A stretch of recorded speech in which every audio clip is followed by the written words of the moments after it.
ನಿಮಗೆಲ್ಲ ಈಗ ಹೇಳಿದ 200 ಮಂದಿಗೆ ನಾನು ಮುಖ್ಯಮಂತ್ರಿಗಳಿಗೆ ಯಾಕೆ ಭೇಟಿಯಾಗಿ ಹೋಗಿದ್ರು ಅಂತ ಹೇಳಿದ್ರು. ಮುಖ್ಯಮಂತ್ರಿಗಳಿಗೆ ನಾನು ಮಣ್ಣು ಮಾತು ಕೊಟ್ಟಿದ್ದೆ 14ನೇ ತಾರೀಕು ರಾಜೀನಾಮೆ ಕೊಡ್ತಾರೆ. ಅದಕ್ಕೆ ಅವ್ರಿಗೆ ಒಂದು ಥ್ಯಾಂಕ್ಸ್ ಹೇಳಿ ಬರೋದು. ಇಲ್ಲಿವರೆಗೆ ನನಗೆ ಎಲ್ಲ ರೀತಿಯಿಂದ ಸಹಕಾರ ಮಾಡಿರಿ.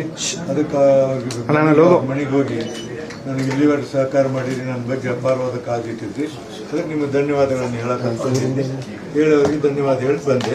ಮತ್ತು ನಾ ಏನು 14ನೇ ತಾರೀಕು ರಾಜೀನಾಮೆ ಕೊಡ್ತೀನಿ ಅಂತ ಹೇಳಿ ಮಾತು ಕೊಟ್ಟಿನಿ. ಆ ಮಾತಿಗೆ ಇವತ್ತು ಬದ್ಧರಾಗಿನಿ ಅನ್ನೋದನ್ನು ಅವ್ರಿಗೆ ಮತ್ತೊಂದು ಸಲ ಹೇಳಿ ಬಂದೀನಿ. 13ನೇ ತಾರೀಕನ್ನು ಸದನ ನಡೆಸಿ ಅಭಿಚಾರ ಮುಗಿಸಿ 14ನೇ ತಾರೀಕು ಉಪಾಧ್ಯಕ್ಷ ಆರಿಸಿ ಅವತ್ತು ರಾಜೀನಾಮೆ ಕೊಟ್ಟು ನಾನು ಸ್ಥಾನವನ್ನು ಖಾಲಿ ಮಾಡಿದ್ದೇನೆ. ಮುಖ್ಯಮಂತ್ರಿಗಳು ಹೇಳಿದರು, ನಿಮ್ಮ ಮೇಲೆ ನಮಗೆ ಅಪಾರವಾದಂಥ ಪ್ರೀತಿ ಗೌರವ ಇದೆ. ಮಾತು ಕೊಟ್ಟು ನಡೀತೀರಿ. ನಿಮಗೆ ನಾನು ಹೃದಯ ತುಂಬಿದ ಅಭಿನಂದನೆ ಸಲ್ಲಿಸ್ತೀನಿ ಅಂತ ಅವರು ಹೇಳಿದರು. ಅವ್ರು ಥ್ಯಾಂಕ್ಸ್ ಅಂತ ಹೇಳಿ ಬಂದೆ. ಇಷ್ಟ ಸರ್, ನಾವು ಮುಖ್ಯಮಂತ್ರಿಗಳು ಹೊರಟಿಯವ್ರಿಗೆ ಏನು ಹೇಳುತ್ತೆ, ಪರಿಸ್ಥಿತಿಯಲ್ಲಿ ಹೇಳಿದ್ರಿ ಅಂತ ಕೇಳ್ತೀವಿ. ನಾವೆಲ್ಲ ಒಟ್ಟಿಗೆ ಕೆಲಸಬೇಕು. ಶಾಸಕಾಂಗದ ವ್ಯವಸ್ಥೆಯಲ್ಲಿ ಎಲ್ಲರೂ ಕೂಡ ಮಾಡಬೇಕು. ಅವ್ರದ್ದು ಒಂದು ಆಸೆ ಇದೆ. ಏನಪ್ಪ ಆಸೆ ಇದೆ ಅಂತಂದ್ರೆ, ನಾವು ಗೌರವದಿಂದ ನನ್ನ ಜವಾಬ್ದಾರಿಯನ್ನ ಅಧ್ಯಕ್ಷನ ಡೆಪ್ಟಿ ಚೇರ್ಮನ್ ಆಯ್ಕೆ ಮಾಡಿಬಿಟ್ಟು ನಮ್ಮ ಸದಸ್ಯರಿಗೆಲ್ಲ ಒಂದು ಕೃತಜ್ಞತೆ ಸಲ್ಲಿಸಬೇಕು ಅಂತ ಅವರ ಒಂದು ಭಾವನೆ ಇದೆ. ಆ ಭಾವನೆಗೆ ನಾವು ಒಪ್ಕೊಂಡಿದ್ದೀವಿ. 2 ತರ ಆಪ್ಷನ್ಸ್ ಇದೆ. ಅದಕ್ಕೆ ಅವರು ಏನ್ ಹೇಳ್ತಾರೋ ಆ ರೀತಿ ನಾವು ಮಾಡ್ತೀವಿ. ಅವರು ರಾಜೀನಾಮೆ ಕೊಡಕ್ಕೆ ಅವರು ತಯಾರಿದ್ದಾರೆ. ನಾವು ಅದಕ್ಕೆ ಏನ್ ತೊಂದರೆ ಇಲ್ಲ. ಡಿಕ್ಲೇರ್ ಮಾಡೇ ಬಿಟ್ಟಿನ ಅವರು ಡಿಕ್ಲೇರ್ ಮಾಡಿದ್ದಾರೆ. ಅರ್ಥ ಆಯ್ತಾ? ಈಗ ಸಪೋಸ್ ಅವ್ರು ರಾಜೀನಾಮೆ ಇವತ್ತು ಕೊಟ್ರು ಅವ್ರನ್ನೇ ನಾನು ಪ್ರೋ ಟರ್ಮ್ ಸ್ಪೀಕರ್ ಚೇರ್ಮನ್ ಆಗಿ ಅವ್ರನ್ನೇ ಅಪಾಯಿಂಟ್ಮೆಂಟ್ ಮಾಡಬೇಕು. ಅವತ್ತು ಅವರೇ ಕೂತಿರ್ತಾರೆ. ಇವತ್ತು ಸಪೋಸ್ ಇಫ್ ಯು ವೇಕೇಸ್ ನಾವು ಆನ್ ದ ಬೇಸಿಕ್ ಪ್ರಿನ್ಸಿಪಲ್ ಅವ್ರನ್ನೇ ನಾನು ಅಪಾಯಿಂಟ್ಮೆಂಟ್ ಮಾಡಬೇಕಾಗ್ತದೆ. Because is senior most member. ಅವ್ರನ್ನೇ ಮಾಡಬೇಕಾಗ್ತದೆ. ಅವ್ರಿಗೇನು ಬೇಕೋ ಅವ್ರ ಕೆಲಸ ಜವಾಬ್ದಾರಿನ ಅವ್ರು ಮಾಡಬೇಕಾಗ್ತದೆ. ಸರ್, ಈಗ ಅವಿಶ್ವಾಸ ನಿರ್ಣಯ ಮಂಡಿಸಬೇಕು ಅಂತ ತಯಾರಿ ನಡೀತಿದೆ. ಆ ಥರದ್ದೇನಿಲ್ಲ. See when we have come to an understanding ಏನಿದೆ, ಅವಿಶ್ವಾಸ ನಿರ್ಣಯ ಮಾಡಿಸ್ತೇವಲ್ಲಿ ಅವ್ರಿಗೆ ready to resign. What is the question? Even if he resigns also now within 10 minutes have to appoint him as a pro term speaker. All the same. So ಅದಕ್ಕೆ ಯಾಕೆ ಆಯ್ತು, ಕೆಲವರು ಪೇಪರಲ್ಲಿ ಟಿವಿಲಿ ಏನೇನೋ ಬಂತು ಅಂದ್ಬಿಟ್ಟು ಅವರು ಸ್ವಲ್ಪ ನಮ್ಮವರು ಸ್ವಲ್ಪ ಯೋಚನೆ ಮಾಡ್ತಿದ್ದಾರೆ. ಅವರೇ ಹೇಳಿದ ಮೇಲೆ ಇನ್ನೇನಿದೆ? ನಾ ಮೊನ್ನೆ ಹೇಳಿದ್ದೀನಿ ಇಲ್ಲ, ನಾನು 14ನೇ ರಾಜೀನಾಮೆ ಕೊಡ್ತೀನಿ. ಅದಕ್ಕೆ ನಾನೇನು ಕೊಟ್ಟಿನಿ ಅದನ್ನು ನಾನು ಮಾತಿಗೆ ಬದ್ಧ. Only difference is only that whether he should work there as a pro tem speaker or a regular chairman. ಎರಡೇ ವ್ಯತ್ಯಾಸ ಇದೆ, ಬೇರೆ ಏನಿಲ್ಲ. He has accepted to resign. ಅವಿಶ್ವಾಸ ನಿರ್ಣಯದ ಮಾತು ಇಲ್ಲಿ ಬರೋದೇ ಇಲ್ಲ ಸರ್. ಅವ್ರು ರಾಜೀನಾಮೆ ಕೊಡ್ತೀನಿ ಅಂತ ನಿಮ್ಮ ಮುಂದೆ ದೇಶದ ಮುಂದೆ ಹೇಳಿದ್ಮೇಲೆ ಅವ್ರಿಗೆ ಇಷ್ಟು 40 ವರ್ಷದ ರಾಜಕಾರಣನ ತ್ಯಾಗ ಮಾಡೋಕ್ಕಾಗ್ತದೆ ಯಾರು? It is basic principle. Is very principle man. ಆ ಚೇರ್ಗೆ ಎಷ್ಟು ಗೌರವ ಕೊಡಬೇಕೋ ಇವ್ರಿಗೆ ಕೊಟ್ಟಷ್ಟು ಗೌರವ ಯಾರು ಕೊಟ್ಟಿಲ್ಲ. ಇವ್ರು ನಡ್ಕೊಂಡಂಗೆ ಸರ್ಕಾರಕ್ಕೆ ಯಾವ ಸಂದರ್ಭದಲ್ಲೂ ಸರ್ಕಾರಕ್ಕೆ ಗೌರವನ ಕಾಪಾಡ್ಕೊಂಡು ಬಂದಿದ್ದಾರೆ. ಅದಕ್ಕೆ we all are very grateful to you. BJP ಆರೋಪ ಏನಂತಂದ್ರೆ ಇವ್ರಿಗೂ ಕೂಡ ಸಭಾಪತಿಗಳ ಬದಲಾವಣೆ ಆಗಿರ್ಲಿಲ್ಲ, ಈ ರೀತಿ ಅಂತ ಅವಿಶ್ವಾಸ. ಅವರ ಆರೋಪ ನಾನು ಲಿಸ್ಟ್ ಹೇಳ ನಿಮ್ಗೆ. ಅವರು ರಾಜ್ಯಗಳಲ್ಲಿ ಏನೇನು ಮಾಡಿದ್ದಾರೆ ಅಂತ ಲಿಸ್ಟ್ ಬೇಕಾದ್ರೆ ನಾನು ಲಿಸ್ಟ್ ಹೇಳ್ತೀನಿ. ಅದೆಲ್ಲ I don't want to comment on them. ಬಿಡಿ, ಅವ್ರೇನಾಗಲಿ. ಈಗ ನಮ್ದು ಅವ್ರದ್ದು ಈ ಮನೆ ವಿಚಾರ. ಹೊರಟಿನ ಚೇರ್ಮನ್ ಮಾಡಿದಾಗ ಶೆಟ್ರ್ ಇದ್ದಾಗ ಏನ್ ನಡೀತಾ ಹೋಗ್ತು ಇನ್ಸಿಡೆಂಟ್. ನಿಮ್ಮ ಹತ್ರ ಕ್ಲಿಪ್ಪಿಂಗ್ಸ್ ಇರ್ಬೇಕಲ್ಲ, ಹಾಕಿ ಅದನ್ನ.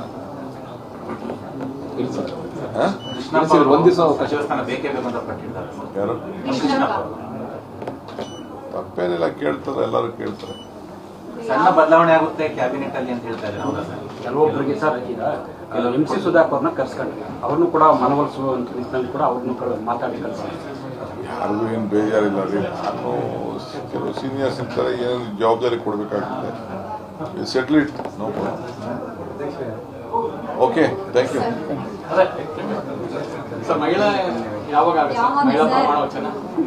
ನಿಮ್ಗೆ ತಿಳಿಸ್ಬಿಟ್ಟು ನಿಮ್ಗೆ ಖರ್ಚು ಮಾಡ್ತೀವಿ ಸರ್. ಸಣ್ಣ ಸರ್ಜರಿ ಅಂತ ಅನ್ನೋ ಕೆಲವೊಬ್ಬರದ್ದೆಲ್ಲ ಏನಾದರೂ ಇದೆಯಾ ಸರ್? ಪಾಸಿಬಿಲಿಟೀಸ್ ಇದೆಯಾ ಸರ್? ಕೆಲವ್ರಿಗೆ ಅವಕಾಶ ಕೊಡೋಕ್ಕೆ ಕೆಲವು ಮೀಡಿಯಾ ಸರ್ಜರಿ ಮಾಡಬೇಕು ಅಂತ ನಡೀರಿ. ಆಯ್ತು, ಸರಿ ಮಾಡಬೇಕು ನಾವು. Thank you sir. ಅಲ್ಲಿ ನಡೀರಿ.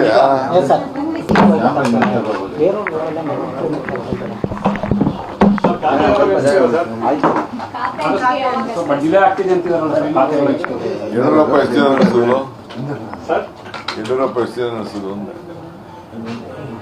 ಡೆಲ್ಲಿಲಿ ಎಷ್ಟು ದಿನ ಗೌರ್ಮೆಂಟ್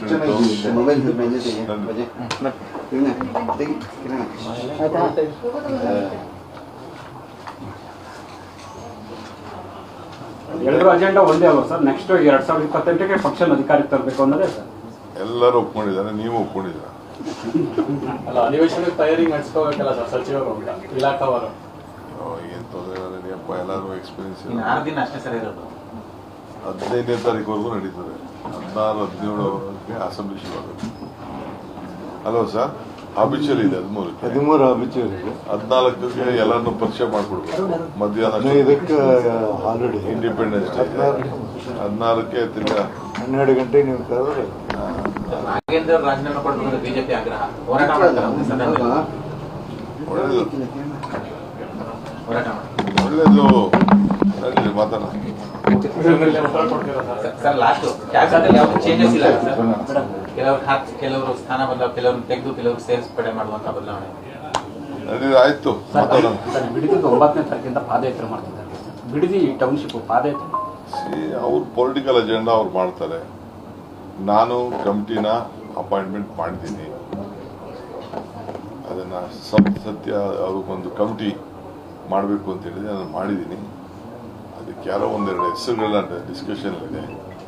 ಕೆಲವು ಸೀನಿಯರ್ ನಮ್ಮ Ranganath, S V Ranganath, chief secretary ಅವರೆಲ್ಲ ಸೇರಿ ಒಂದು ಕಮಿಟಿ ರಚನೆ ಆಗಿದೆ. ಅವರು ಅದನ್ನು ನನಗೊಂದು ತಿಂಗಳಲ್ಲಿ ರಿಪೋರ್ಟ್ ಕೊಡ್ತಾರೆ. ಆಮೇಲೆ ಮಿಕ್ಕಿದ ವಿಚಾರನ ಅದಕ್ಕೆ ಯಾವುದೋ ಸ್ವಲ್ಪ ಜುಡಿಷಿಯಲ್ ಇದನ್ನು ಯೋಚನೆ ಮಾಡ್ತಾ ಇದ್ವಿ. ಆಮೇಲೆ ಅವ್ರು ಮಾಡೋರ್ನ ಪಾಪ ತಪ್ಪು ಅಂತ ಹೇಳಕ್ಕಾಗ್ತದೆ, ಅವ್ರು ಮಾಡಲಿ. ನಾನು ವೆರಿ ಫರ್ಮಾಗಿ ಹೇಳ್ತಾ ಇದ್ದೀನಿ, ನಾನು ಮೊದಲಿಂದನೂ ಹೇಳ್ತಾ ಇದ್ದೀನಿ, ಯಾರಿಗೂ ಬಲವಂತ ಏನು ಮಾಡಲ್ಲ. ಅವ್ರ ಆಸ್ತಿಗಳನ್ನ ಅವ್ರು ಇಟ್ಕೊಳ್ಳಿ. ಕಾನೂನು ಏನಿದೆ ಅವ್ರ ಮೊದಲಿಂದನೂ ಏನು ಈ ರಾಜ್ಯದಲ್ಲಿ ನಡ್ಕೊಂಡು ಬಂದಿದೆ ಆ ಸಂಪ್ರದಾಯದಂತೆ ನಾವು ಮುಂದುವರ್ಸ್ಕೊಂಡು ಹೋಗ್ತೀವಿ. ಸರಿ, ಬಿ ಖಾತೆ ಹಾಕು ಏಕತಾ ನನ್ನ ಖಾತೆ ನನ್ನ ಹಾಕು ಏನು ವರ್ಕೌಟ್ ಆಗ್ತಿಲ್ಲ ಅಂತ ಹೇಳ್ತಾರೆ. ಹೌದಾ ಸರ್? ಅದು SIR ವಿಚಾರದಲ್ಲಿ ಬಹಳ ಬಿಸಿ ಇದ್ದಾರೆ. ಹಾಂ ಸರ್. SIR ವಿಚಾರದಲ್ಲಿ ಇನ್ನೊಂದು 15 ದಿನ ಏನೂ ಆಗಲ್ಲ. 15 ದಿನ ಆದ್ಮೇಲೆ ಇನ್ಸೆಂಟಿವ್ ನಾವು ತಗೋತೇವೆ. 1,11,00,000 ಜನ ಏನೋ ತೆಗಿತಾರೆ ಈ ಸಲ SIR ನಲ್ಲಿ ರಾಜ್ಯದಲ್ಲಿ ಅಂತ ಚರ್ಚೆ ಸರ್. SIR ಮುಗಿಲಿ, ಆಮೇಲೆ ಮಾತಾಡ್ತೀನಿ. ಕಾಂಗ್ರೆಸ್ ಏನ್ ನಡೆಯುತ್ತೆ ಅಂತ ಸರ್ಕಾರ ಈಗ ಬೇಡ, ಸಪ್ರೇಟ್ ಮಾತಾಡ್ತೀನಿ. ಅದನ್ನ ಸ್ಪೀಕರ್ ಸಿದ್ದರಾಮಯ್ಯ ಬೇಜಾರಾಗಿದೆ. ನಿಮ್ ಬೇಜಾರಾಗಿರ್ಬೇಕಷ್ಟೇ.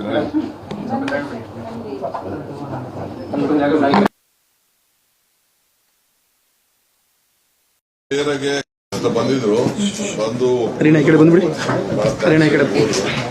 ನೀವೇನ್ ಮಾತಾಡಿದ್ರಿ ಆ ಪ್ರಕಾರ ನಾನು ನೋಡ್ಕೊಡ್ತೀನಿ ಅಂತ ಹೇಳಿದ್ರು. ಆಮೇಲೆ ನಮ್ಮ ಚೇರ್ಮನ್ ಇಲ್ಲೇ ಇದ್ದಾರೆ. ನಾನು 13ನೇ ತಾರೀಕು ಆಯ್ತು, ಕೆಲವು ಕನ್ಫ್ಯೂಷನ್ ಇರ್ತದೆ.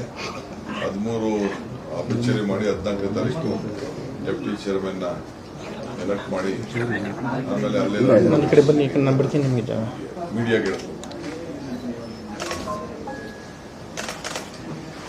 ರಾತ್ರಿ ಮಾತ್ರ ಮಾತಾಡಿದ್ದು ನನ್ನ ವಿಚಾರ ಗೊತ್ತಿಲ್ಲ. ಅದೇನಾಯ್ತು ಅಂದರೆ ನಿನ್ನೆ ರಾತ್ರಿ ಸುರ್ಜೇವಾಲ ಫೋನ್ ಬಂತು. As A political party formalities ಏನು ಕಂಪ್ಲೀಟ್ ಮಾಡಬೇಕು ಅದನ್ನು ಮಾಡಿ. ಒಂದು ನಿಮಿಷ ನಡೀರಾಯ್ತು ಮಾತಾಡ್ತೀನಿ.